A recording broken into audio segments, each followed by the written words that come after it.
Ley 22.400. Normativa de la actividad de los productores asesores de seguros. Parte 4. Artículo 22. Las sanciones correspondientes a las infracciones cometidas por una sociedad de productores, asesores o, individualmente por uno de ellos cumpliendo una decisión social, alcanzarán a los demás integrantes inscriptos y patrimonialmente a la sociedad, de acuerdo a las normas del derecho común. Este regula acerca de las sanciones y responsabilidades de las sociedades de productores asesores por eventuales infracciones cometidas, ya sea a nivel individual o bien por la propia sociedad. En este caso la responsabilidad es extensiva a todos los integrantes inscriptos y la sociedad se verá afectada patrimonialmente de acuerdo a las normas de derecho común. En el supuesto de comprobarse la responsabilidad personal de algunos de los socios, los demás integrantes no serán pasibles de sanción alguna en forma individual, y la responsabilidad societaria también quedará determinada de acuerdo a las normas del derecho común. Registros obligatorios. La resolución N-grados 18.015 de la SSN dispuso a partir del 1 de enero de 1985 que todo productor asesor debía llevar obligatoriamente dos registros. Uno denominado operaciones de seguros y otro llamado ingresos y egresos, sin perjuicio de otro tipo de documentación que debería llevarse en razón de sus actividades o por exigencia de la legislación comercial de fondo. Posteriormente, mediante la resolución N-grados 21.179 del 21 de marzo de 1991 la misma SSN dispuso que la denominación de dichos registros debería ser Registro de Operaciones de Seguros y Registro de Cobranzas y Rendiciones. Forma de cumplimentar los libros rubricados. Como todo registro rubricado y de acuerdo a disposiciones del Código de Comercio no deberá contener enmiendas, raspaduras, interlineaciones o espacios en blanco. En caso de cometerse errores en la transcripción corresponderá anular la anotación, pasándola nuevamente en forma correcta haciendo referencia al número de orden. El art. 54 del mencionado código textualmente establece que se prohíbe 1. Alterar en los asientos el orden progresivo de las fechas y operaciones con que deben hacerse, según lo prescripto en el art. Número 45.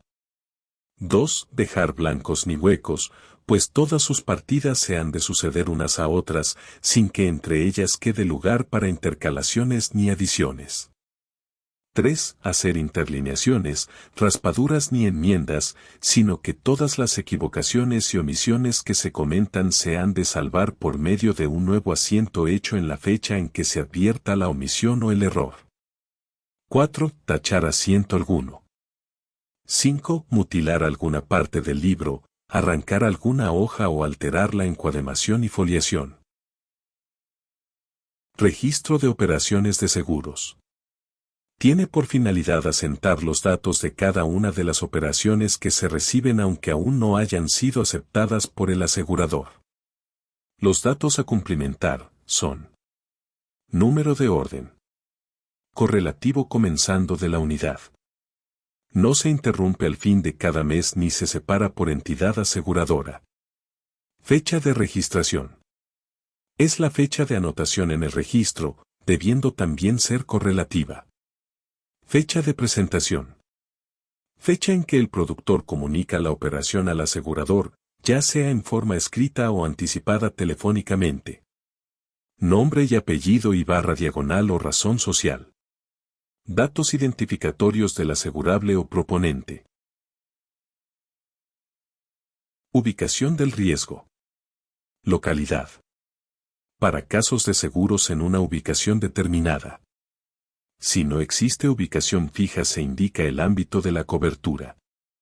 República Argentina, países limítrofes, etc.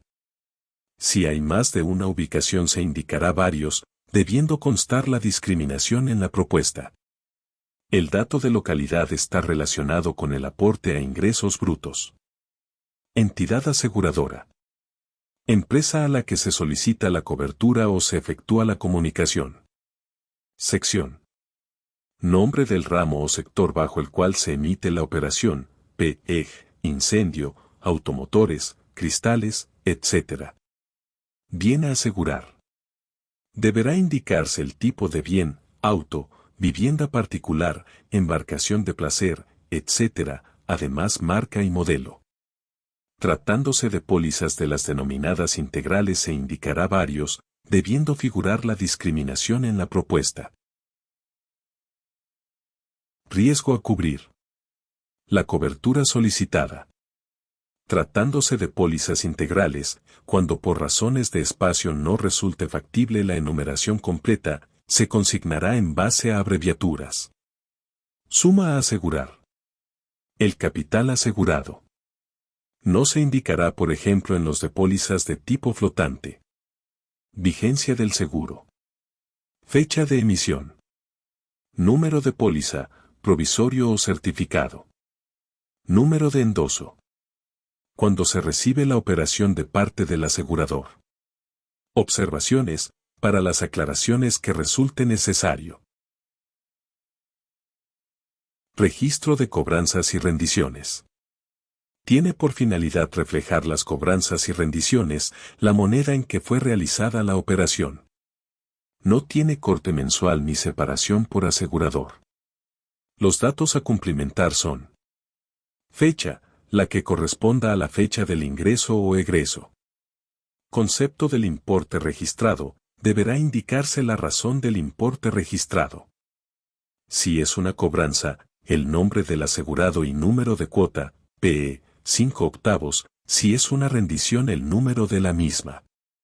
Póliza N grados, endoso N grados. Entidad aseguradora. Importe. Ingresos, se indica el importe bruto de la cobranza. Importe. Egresos, monto total de liquidación a la aseguradora. Observaciones, para las aclaraciones que resulte necesario. Lugar de rúbrica.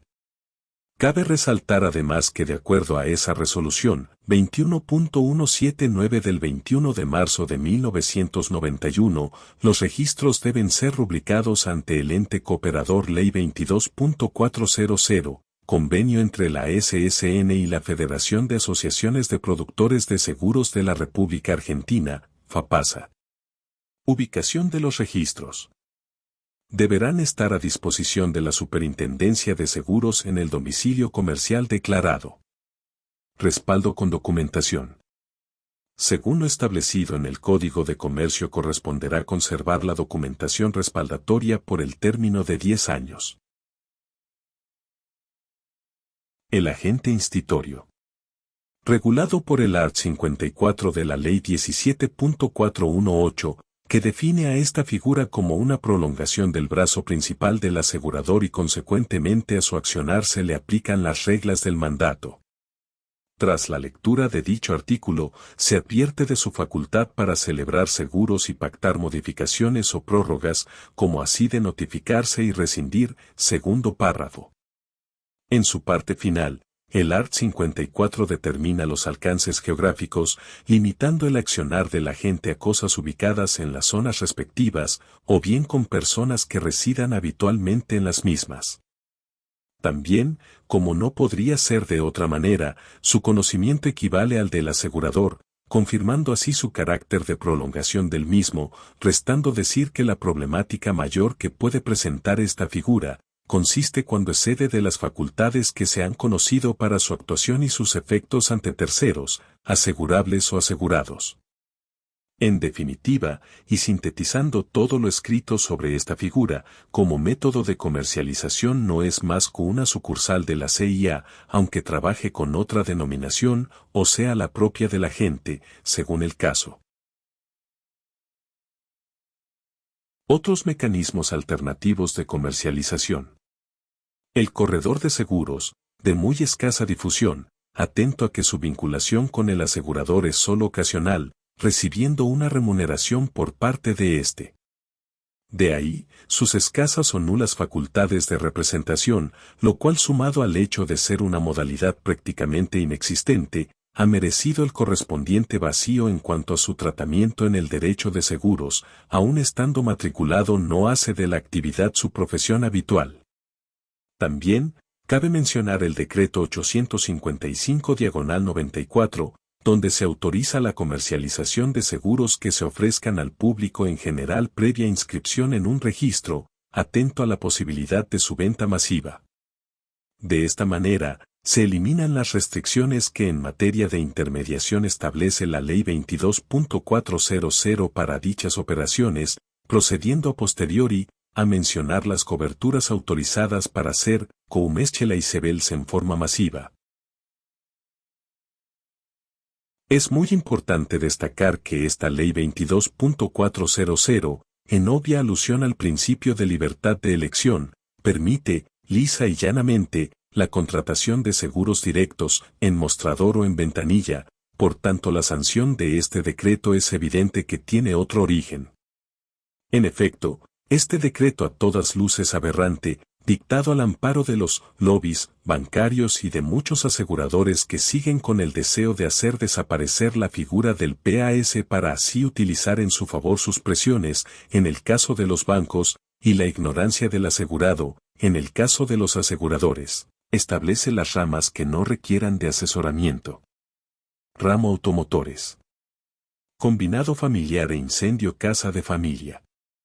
Alquiler de inmuebles del ramo caución. Cobertura individual y temporaria y sepelio del ramo vida.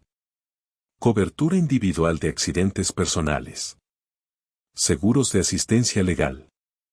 Hemos reseñado así las distintas posibilidades de comercialización en nuestro medio, debiendo resaltar que la mayor parte del primaje de la actividad proviene del sector de productores asesores de seguros.